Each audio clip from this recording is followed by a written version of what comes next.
এখন মনে করেন আপনি আপনার শ্বশুরের পাও ধরে সালাম করলেন। সালাম যদি হয় পাও ধরে সালাম করা, তাহলে শ্বশুর সালামের কি দিতে হবে? জবাব। তাহলে শ্বশুর কি ধরবে? বুঝেন নাই কথা?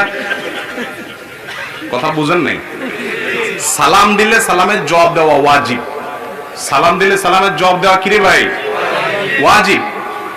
এখন সালামের জবাবে আল্লাহ বলছেন যতটুকু দিয়ে সালাম দিবে জবাবে তার চেয়ে একটু এক কাঠি আগে থাকতে হবে, বাড়ায় দিতে হবে। হ্যাঁ, আসসালামু আলাইকুম বলছে, তুমি জবাবে বলবা আসসালামু আলাইকুম ওয়া রাহমাতুল্লাহ।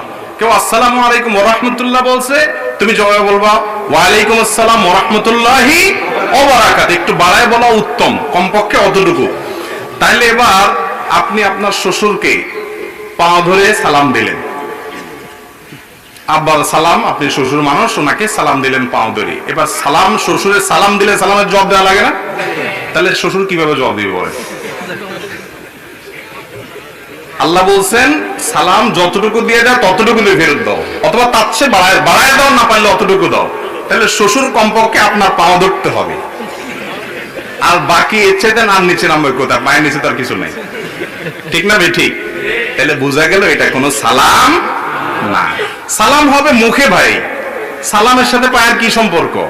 যদি পাও দিয়ে সালাম দেন তাহলে জবাব দেওয়ার কোনো রাস্তা থাকবে না। আপনি পাও ধরে সালাম দিলেন, শ্বশুর একটা উষ্টা মারে আপনার জবাব দিলে কেমন হবে? যে বেটা এটা কোনো সালাম হইলো? আমার কথা বুঝেন না আপনারা?